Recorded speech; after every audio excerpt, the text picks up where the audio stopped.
তালের বড়া কিংবা ফুলুরি তো অনেক খেয়েছেন। কখনো কি বিনা তেলে তালের বড়া বানিয়ে খেয়ে দেখেছেন? আজকে আমি আপনাদের সাথে শেয়ার করব বিনা তেলে তালের বড়া। এই তালের বড়াটা দেখতে যেমন সুন্দর, খেতেও হয় দুর্দান্ত। একদম হেলদি উপায়ে এই তালের বড়াটা আমি আপনাদেরকে তৈরি করে দেখাবো। এই তালের বড়াটা যেমন নরম তুলতুলে হয়, ভেতরটাও হয় একদম জালিদার। বিনা তেলে কিভাবে তালের বড়া তৈরি করেছি আজকে সেই রেসিপি আপনাদের সাথে শেয়ার করব।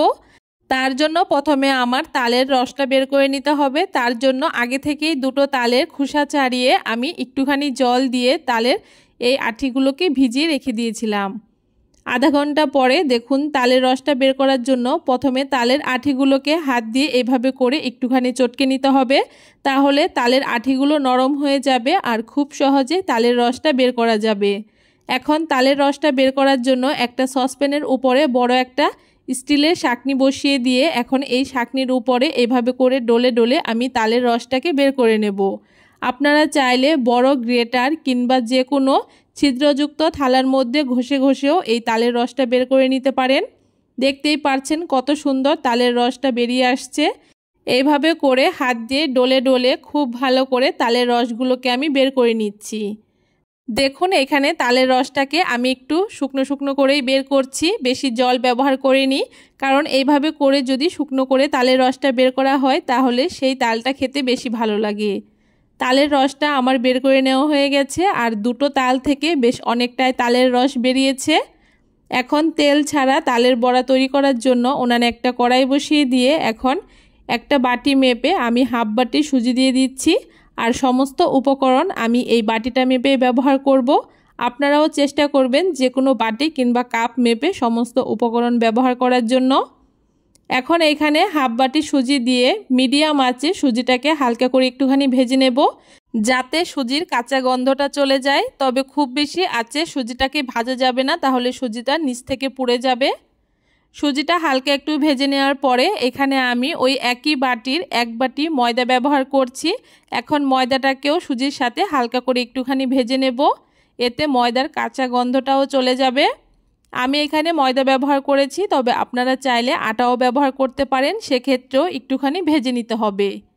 যতটা ময়দা ব্যবহার করব তার হাফ পরিমাণে সুজি ব্যবহার করতে হবে। এখন খুব ভালো করে ময়দা আর সুজিটাকে একসাথে একটুখানি ভেজে নিয়েছি আর এটা খুব সুন্দর ভাজা হয়ে গেছে। এখন নামিয়ে নিচ্ছি।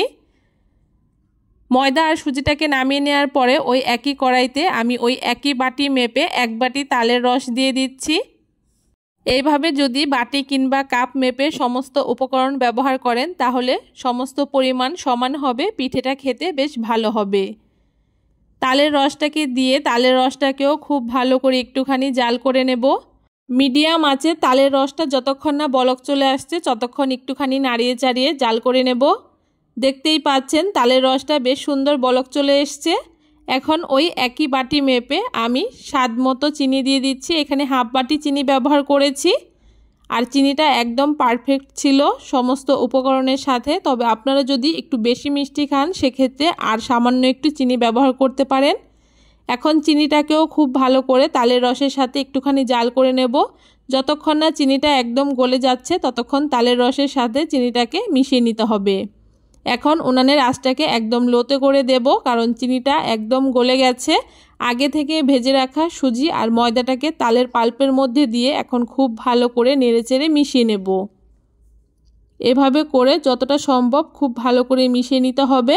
আর মিশিয়ে নেওয়া হয়ে গেলে এটাকে একটা থালার মধ্যে নামিয়ে গরম থাকতে থাকতেই হাত দিয়ে খুব ভালো করে একটুখানি মাখিয়ে নিতে হবে।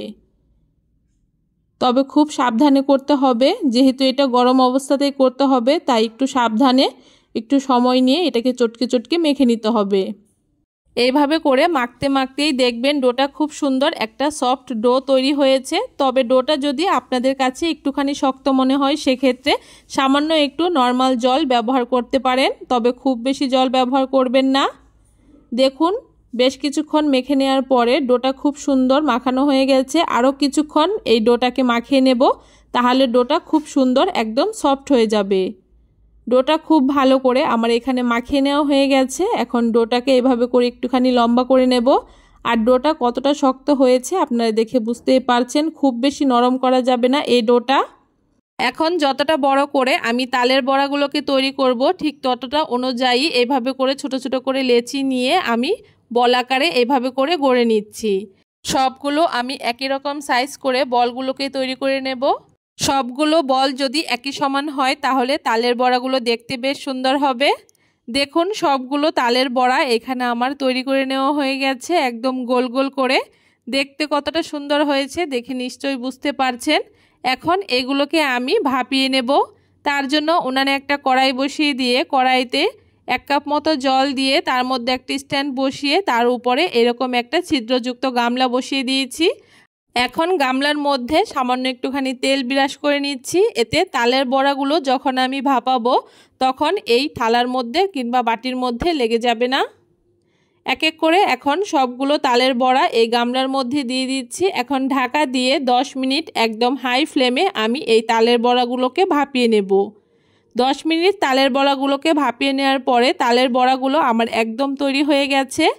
কতটা সুন্দর হয়েছে দেখে নিশ্চয়ই বুঝতে পারছেন। আর একদম নরম তুলতুলে আর সফট হয়েছে, ভেতরটাও একদম জালিদার হয়েছে। একটা আমি আপনাদেরকে ভেঙে দেখিয়েও দেব। এখন তালের বড়া খাওয়ার জন্য আর তেলের দরকার হবে না। একদম হেলদি উপায়ে এই পদ্ধতিতে একবার তালের বড়া তৈরি করে খেয়ে দেখুন, অন্যভাবে আর খেতেই চাইবেন না। কেমন লাগলো আজকে বিনা তেলে তালের বড়ার রেসিপি অবশ্যই কমেন্ট করে জানাতে ভুলবেন না। ভিডিওটা ভালো লাগলে অবশ্যই সবার সাথে শেয়ার করে আমার চ্যানেলটাকে সাবস্ক্রাইব করে দেবেন।